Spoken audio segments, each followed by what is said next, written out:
Hey, in this video, you're going to see a complete failure of me on some camera angles, and I'm too lazy to edit it and fix it, so it's going to be entertaining. You'll enjoy it, I think. And I'm only going to mention it once, you're going to enjoy the 60% off Black Friday coupon code. Today is Black Friday.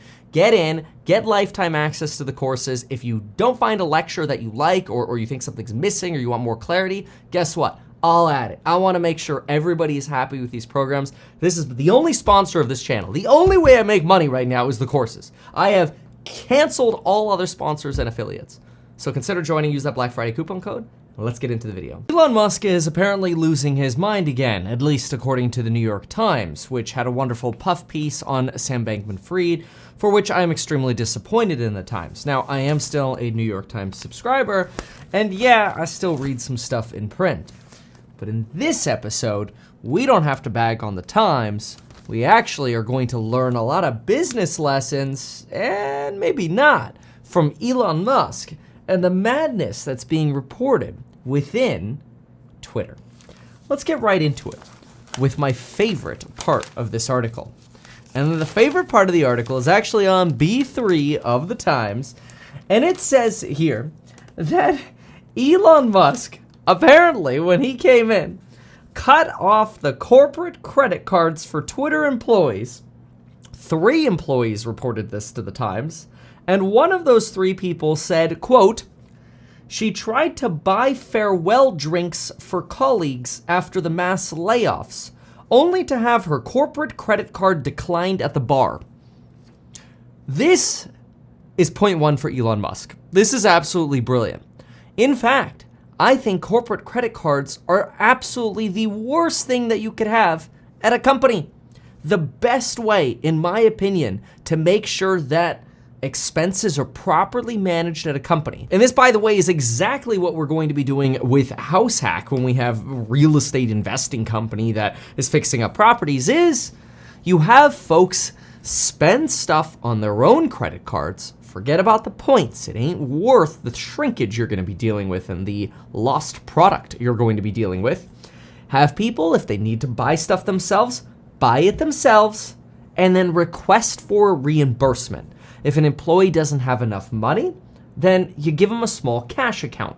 Hey, here's $500. Make sure at the end of every month it gets topped off to $500. How do you get reimbursed? You submit the receipts and an explanation of what the heck you bought with the money. That is how you make sure a company operates with actually getting receipts for every expenditure. Because think about it the other way. Well, first, remember, if an employee is on the hook for paying off their own credit card bill, they're going to ask for the reimbursement. And guess what? They're going to keep the receipt. But if you have a company credit card and people are just, drinks here, drinks there. First of all, why the hell are they buying farewell drinks on the company credit card anyway? I don't know.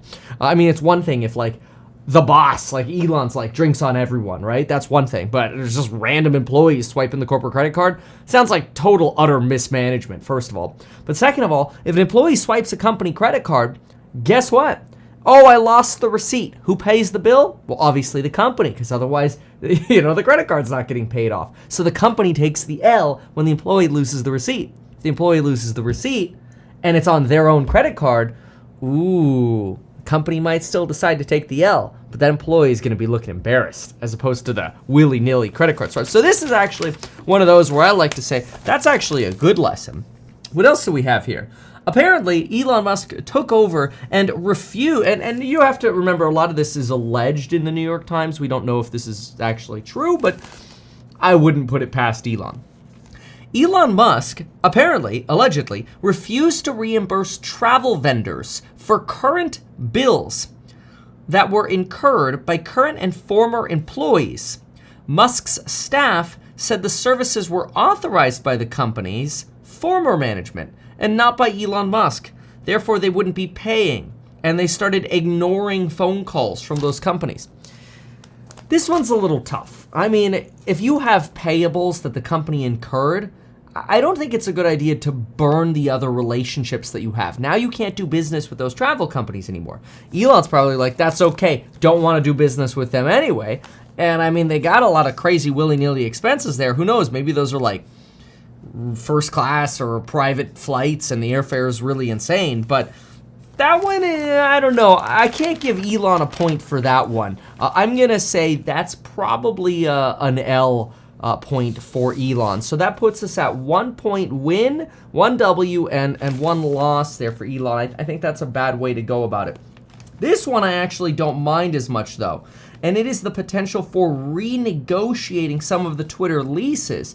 Since they basically fired 50 to 75% of their workforce, they don't need as many people anymore around the world, but they're under lease contracts. Usually commercial lease agreements are 5 to 7 years. But if a company's potentially going to file bankruptcy, or all of a sudden there are no more employees there and you have absolutely no use for that company property, even though technically you're under a contract, circumstances have changed with such an extreme level that I think corporate landlords would be wise to renegotiate something. Even if it was something like, hey, all right, fine, keep 20% of the office, we'll lease out the other 80% to somebody else, and let's negotiate your lease down to maybe 30% of what the previous payments were. It's better than you paying zero and just giving us the middle finger. Which is possible. Now, of course, Twitter could get sued over this, but it's not that easy to sue tenants. You have to remember, tenants who are in possession have a lot of power. And lawsuits in tenancy court, business or not, tough. Not a business expense any landlord wants to incur, and I think a reasonable landlord would prefer to negotiate something. But who knows? Could be some more legal issues, but you know what? I'm sure they've got plenty of legal staff left over at Twitter to deal with all the madness they got to do. They got to deal with all the FTC investigations as well into users' data, right? The Federal Trade Commission and the FCC. I think both of them are involved. I'm not exactly sure which agency it is, but one of them or both of them are investigating the safeguarding of users' data. And this is why you have the Biden administration somewhat implying that, hey, don't you have like investors from Saudi Arabia that helped fund potentially $1 billion+ of your Twitter investment? And what access do they have to company data? I think that's kind of a weird request. Like, if you're an investor from Saudi Arabia and you're like, Elon, I want to invest in your company, but I want all your user data. I don't really see Elon going for that. So that's not really for the point score. On the lease, I'm going to give a W to Elon on that one. So I'm going to say 2 W Elon, 1 L for W. I definitely, though, have to give Elon an L for his crazy, Trumpisms. Now, I'm not trying to bag on Trump here, and I'm also not trying to bag on Trump here. I think we can all agree that Trump was a little bit of a loose cannon with some of the things that he would say on Twitter, and some of you will argue he was just a loose cannon with everything.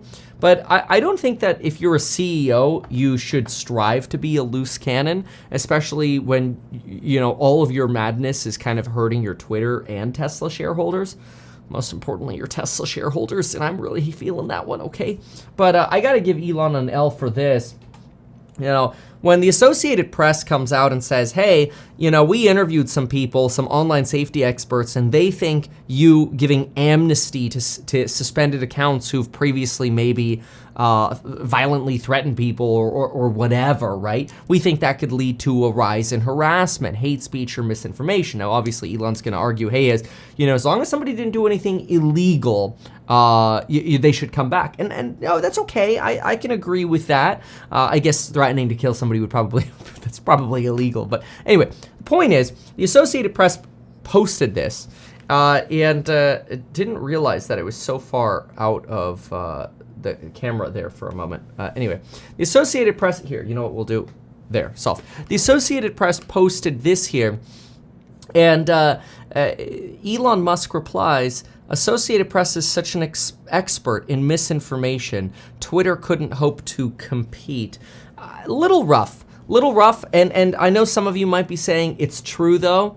I get that. I appreciate that perspective. I just don't think, even if it's true, it's the best idea for Elon Musk to be spewing this kind of stuff, because some people are just going to have this belief of like, Trump's already back and his name is Elon Musk, just kind of spewing stuff. And in this example here, I mean, look, I felt like the media was rigged against me when I ran for governor in California, and I had journalists come to me, professional journalists, ones whom I've respected, and they're on TV, they're still on TV in California, and they've come up to me at coffee meetings or otherwise and have said, Kevin, like, the corporate side, rigged. That's why you don't get as much coverage running against Gavin Newsom.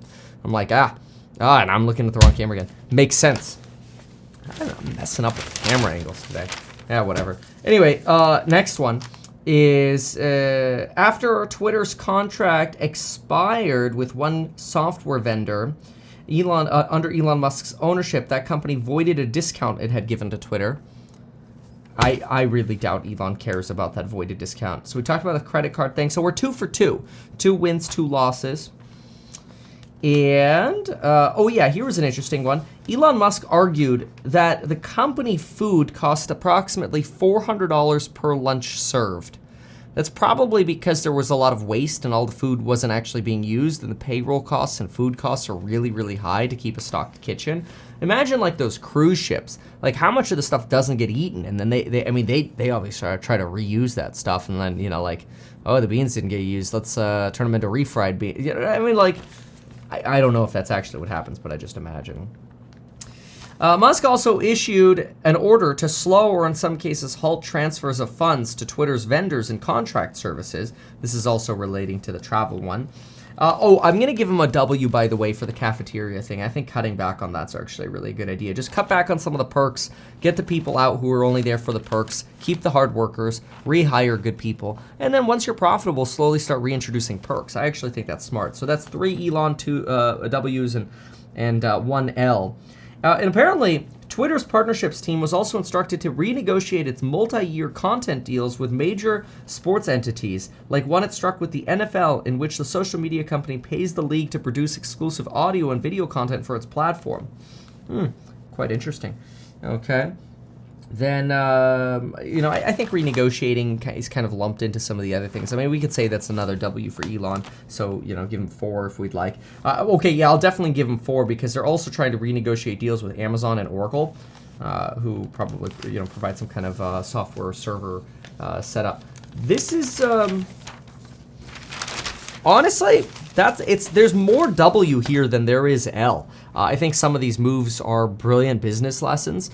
Remember that it's very, very expensive to have employees, and cutting 50 to 75% of the employees, and the platform's apparently at least looking like it's doing fine, if not better. God, look, I've got a lot of respect for Elon. It's doing pretty well, keep it up. Again, maybe shut the F up on Twitter with some of these strong opinions, but hey, there you have it. Thanks for watching. Happy Black Friday, and we'll see you in the next one. Goodbye.